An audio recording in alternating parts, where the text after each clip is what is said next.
What's good? We back at it again with the side hustle. You know, yesterday was a crazy day of NBA basketball. Before I get to the Lakers and the headliners and the headline games, let's talk about the beginning games.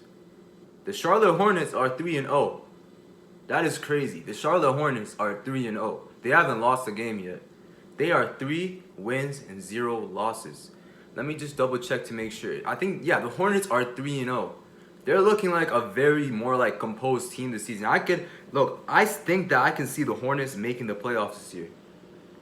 And I'm not even overreacting for the first week. They actually play like a team. You have people stepping up. Like Miles Bridges has stepped up like crazy this season. He put up 30 this game. He put up like 30. I forgot what team the Charlotte were playing last game, but he put up 30 last game. So that's crazy. Like the Hornets are starting to really come together as a team. You know what I'm saying? I'm seeing the ball movement over there. LaMelo has taken a huge step this season. Not even as a scorer. Like he has upped his scoring, but like the way he just plays with his teammates is crazy. They beat the Brooklyn Nets, and I know Brooklyn Nets are missing Kyrie Irving. You know what I mean? I'll make a separate video on the issue with Kyrie Irving. You know, that's crazy because with Kyrie Irving, they actually came out. A Twitter user actually leaked the fact that he was going to be put on the NBA 75, but because he didn't get the vaccine and there's so much controversy about Kyrie Irving, they just said, screw it, we're going to take off Kyrie Irving, which is crazy to me because I don't think we should really make that list based upon vaccines because I think, like, you know what I'm saying? Like, you shouldn't be really giving yourself, giving the game all your life, giving yourself to the game all your life just to get taken off of some bullshit. Anyways, I'm getting sidetracked. That's a different video. The Nets,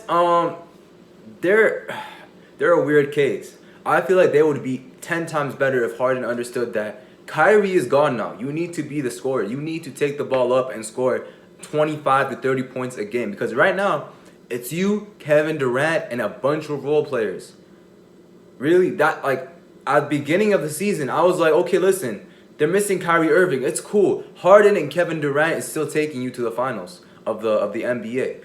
My prediction before the Kyrie issue was that it was going to be Brooklyn versus Lakers at the end of the playoffs. But you know what I mean? Now it's looking kind of weird because I'm seeing that Harden is a completely different. If you just watch the game, you see Harden's a little bit different than the Harden we're sort of used to in terms of scoring. You know what I'm saying? I feel like when Kyrie Irving was playing, Harden was more of a scorer, less of a facilitator. I mean, he was still getting his passing, he was still passing the ball, he was still getting his assists. But I feel like the team definitely gelled better with Harden playing when Kyrie Irving was there. Now that Kyrie Irving's gone, we got Harden putting up 20 points, averaging around 20 points a game, giving out like 10 assists. That's not going to cut it. He needs to score nearly 30 points. Him and Kevin Durant have to combine for 60 minimum every game. Like, nearly 60 points every game because it's not always like, I feel like who stepped up for the Brooklyn Nets and against Charlotte? Let me see real quick. Like, okay, Kevin Durant, he dropped a 38 piece. Like, he was really like carrying the team right there. He was doing everything in terms of scoring. Harden had 15 points. That is not going to cut it. Not at all. 15 points will not cut, especially when the role players aren't really doing much. Like, who was the best role player for the Nets? It was LaMarcus Aldridge, who had 9 points. He wasn't even popping off like that. He only had 9 points. You know what I'm saying? Last game against the Philadelphia 76ers, they almost lost, but Philly choked. And the reason why they came back was because LaMarcus Aldridge was going off, right? Now LaMarcus is not going off. Harden is not going off, only dropping 15 points. It's just Kevin Durant and no one else is really stepping up. That's not going to win the Nets much. I mean, I still think they're going to make the playoffs as it is right now. But you know what I'm saying? It's like if you want to make the finals, you got to start building these type of wins now. Okay, you're just not going to randomly pop off in the playoffs. But that's enough for the Nets. I mean, the Hornets played as a team. Everyone really just came up. But I spent a lot of time talking about this game. Next up, we had the Magic and Knicks. I honestly didn't really watch this game at all. Like, I'm not going to even lie to you. I thought the Knicks would get an easy win. I was kind of surprised to see that the Magic were able to pull it off. Cole Anthony had like the best career night of his life. You know what I mean? He looks like a baller, but I'm not gonna really speak too much on the Magic and Knicks. Sorry, Knicks fans. I will, you know, watch more of y'all game. The only really game I watched was the Knicks and Celtics opening night because that was a classic. But next up, man, Philadelphia 76ers and Thunder. If y'all don't know yet, I gotta put out the truth out there. I'm a Thunder fan. I know it's sad. It's a damn shame, but I'm an Oklahoma City Thunder fan. Okay. The tanking continues really for us. I mean, Philly Philly are definitely a team that's trying to, compete this season. I don't know what they're gonna do with the whole Ben Simmons thing, but what I love to see from OKC, right? I mean, Philly, I expected them to win. I'm not gonna really speak too much about them. I mean, they had to win this game. It was an easy win for them. But what I'm seeing from OKC is like Dort is stepping up, 13 points. You know what I mean? Shea finally had a good game. These first two games for Shea were kind of like trippy. He was giving us like 15 points, 13 points on okay efficiency, but now he's dropping 29, 8, and 6. So, you know what I mean? I want Shea to get sort of that Bradley Beal type of stat line every single game. I want him just to be on a horrible team, averaging 30-plus points a game, and then hopefully, you know what I mean, next season we'll be able to supply him with more help. I want Shea to take that step this year. I want him to average 25 a game minimum. Giddey finally had his first, really elite game of the season. He looks like a really good rookie. He put up 19, 8, and 7. He looks like a walking triple-double for us. You know what I mean? Like, he can be like the white Russell Westbrook, if that makes sense. So, I'm really happy with that. Other than that, nothing really to see from this Oklahoma City game. Baisley looks way more confident. But, that's about it. Nothing really much to say. Now we got the double headers, the main headers. These were some crazy games. Wanted to first say that the Warriors are legit this year. Don't let the fact that they didn't make the playoffs last year make you think that this is the same team. This is a completely different team. Revamped, re-put out, different schemes, different defense, more ball movement, which I love to see. Last season, the Warriors really didn't have any ball movement. You couldn't tell me that they had ball movement. You know what I mean? What I was seeing from the Warriors last year was like, give Curry the ball. Draymond Green's going to set the screen. Hey, Curry, you either take this shot or we'll pass it out to Wiggins, who will hopefully get the shot off. That's what I saw from the Warriors last season. And that's why they were so, bad compared to where they are right now. Because the Warriors, they weren't really, facilitating the ball like that. They weren't getting open looks. They weren't passing out. They weren't doing their thing in terms of ball movement. So what I saw now from the Warriors these past 3 games, they're 3-0 now, right? They haven't lost a game. Yeah, they're 3-0. They have more guys who are willing to step up. Wiggins has actually been consistent. Not consistent in terms that he's like, Maple Jordan. But at the end of the day, Wiggins is giving them points. You know what I mean? He gave them 17 points on okay shooting today. On okay shooting. Steph Curry, he is really taking his level from just I'm gonna shoot threes to I'm gonna do everything else. I'm gonna facilitate. I'm gonna get my assists. I'm gonna pass the ball. I'm gonna get all my stats up because everyone else is moving with the ball. You know what I'm saying? You know what I mean? Curry dropped 27, 10, and 7. He really is upped his game this season. You know what I mean? I feel like there's a difference between someone who can really just score the ball and someone who can really score the ball efficiently and also make everyone else better. Curry's doing that right now. Honestly, my MVP on the season so far is Steph Curry. Based on these few games, Steph Curry, no doubt. Yeah, the record's really looking really good for the Warriors. If it continues like this, Steph Curry should be unanimous MVP again. Because everything he's doing is just insane. He's making the right passes, he's facilitating, he's making his whole team better. Then there's Draymond Green, who's also stepped up this season in terms of playmaking. He's just giving everyone great looks. I saw this one play, Bielisa gave it to Draymond. They were sort of in no man's land, right? And then Bielisa, who's been amazing this season for the Warriors. He only put up 2 points this game, but those 2 points were crazy because the only 2 points Bielisa scored was he went out of bounds, he passed the ball back to Draymond. Draymond had it, clock was going down. There was 3 seconds left on the clock or something. Bielisa makes the cut. De'Aaron Fox doesn't pick him up. And then Draymond skipped pass. You know what I mean? It was insane. That pass was fast, very fast. Draymond, and then Bielisa picked it up and slammed it home. No, he didn't slam it home. He got 2 free throws. But you get the idea. This Warriors ball movement is insane with Draymond Green being a playmaker and Curry being able to facilitate the ball too. Jordan Poole dropped 22 points this game. He's also taking a major step. And you guys have to understand that they are missing Klay Thompson. They aren't even at their full strength yet. They're missing Klay Thompson. I think they're missing someone else too.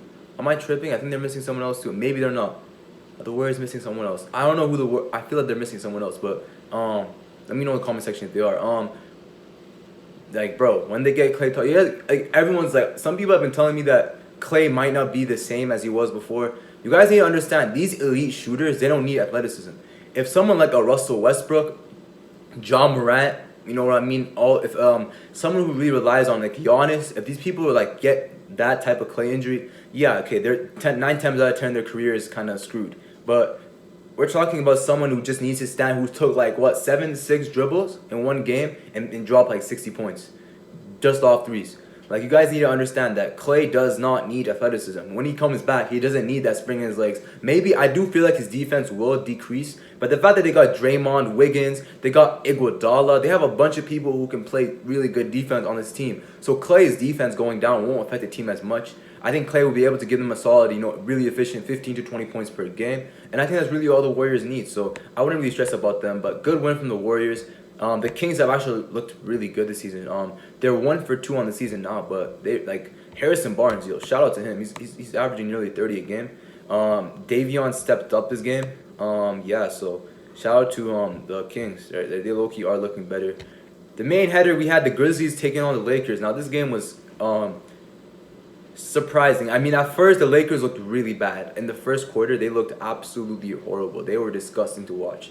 I mean, there was no spacing, and I don't know why DeAndre Jordan is getting professional NBA minutes in the year 2021. It's just astonishing for me that he's getting minutes in 2021. Like, bro, DeAndre Jordan can't dunk. He can't dunk, but he can't move like that. He's not agile. Ja Morant was seeking him out. A lot of players were seeking him out. I saw one play with DeAndre Jordan. He took the ball, right? And of course, they're not gonna show this because DeAndre Jordan didn't really He didn't really. This really didn't cost the Lakers a point. But I remember he stepped out. Player makes a bucket. You gotta step out, put the ball back out there, right? He passed it to a Grizzlies player who then decided to take a 3-ball and thank the Lord for DeAndre Jordan that the Grizzlies players missed, because if he made that, okay, DeAndre, you're going everywhere on the highlight reel. But you know what I mean? He got pretty lucky. But DeAndre just didn't look like DeAndre out there. He didn't look like a person that could benefit this Lakers team. I don't know if he should even get minutes. I mean, maybe he lower his minutes to 5 minutes a game. I don't really see. I'm not even hating on DeAndre Jordan. I mean, I think in his prime he was an absolute beast. But with this Lakers system and the fact that they already don't have good shooters and they're already kind of lacking in the shooting department. I mean, you had LeBron who was able to make some threes. You had Kent Bazemore who was actually was able to make some threes. Malik Monk stepped up today. You have Carmelo Anthony. He was really able to step his game up too. He had some players who did their thing up to an extent. Like Carmelo Anthony really stepped it up. Without Carmelo Anthony dropping those 28 points, I fully believe the Lakers would have lost today. And Carmelo Anthony is not someone you expect to drop 28 points every single game at this point in his career. So that is kind of worrying. Westbrook looks much better.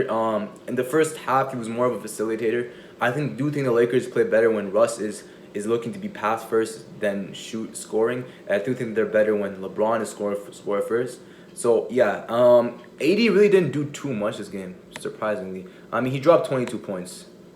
Okay, he did do much, but I feel like he could have done better. I feel like the Lakers' success this season really relies on Anthony Davis, not LeBron James or Russell Westbrook, because if AD is getting doubled in the paint, it opens up so many lanes. The Lakers haven't put AD at center yet, which surprises me because DeAndre Jordan at center is just not gonna cut it. I mean, he did drop 8 and 8, DeAndre, but it's just when you watch the Lakers game and you see DeAndre Jordan on the floor, the game just slows down. It ruins it. There's no spacing. I mean, I would like to give a quick shout out to Austin Reeves. He's been balling out. I mean, you know what I mean? You look at Austin Reeves' stat line. What did he drop? He dropped 4 points in 18 minutes. That doesn't look like anything crazy, but when you watch the game, you see the Lakers are a much better team when Austin Reeves is on the court. He got some huge minutes in the fourth quarter in the clutch situation because his defense and his ability to cut, run, space the floor out is huge for the Lakers. But yeah, Russ dropped 13-7. You know what I mean? I think that's how the Russell Westbrook system works. With Washington, it was the same issue. He starts off horrible. He plays a little bit better. He gets bad again. He plays a little bit better. Second half of the season where Russ usually picks it up. We haven't seen Russ pick it up in the playoffs yet. So I expect Russ to sort of be in this continuum until the second half of the season, like February, March-ish. And then we'll get the 30-point Russell Westbrook games, the 40-point Russell Westbrook games. But yeah, LeBron only dropped 19 points too. So it looks like, I mean, without Carmelo Anthony going off, it would have been a wash. Ja Morant needed some help. Ja Morant dropped 40 points, and his next best scorer was Desmond Bane, who dropped 17 points. I would have liked to see Jaren Jackson Jr. drop like a 20-piece, 25-piece at least. But yeah, the Grizzlies, they look like they have a really good future. I mean, this season, I do see them making the playoffs. I do see them losing the first round, but I think with couple adjustments, hey, they could really go far. You know what I'm saying? So shout out to Memphis, man. That was it for this video. Make sure you like, comment, and subscribe. Support the side hustle. Let's get it.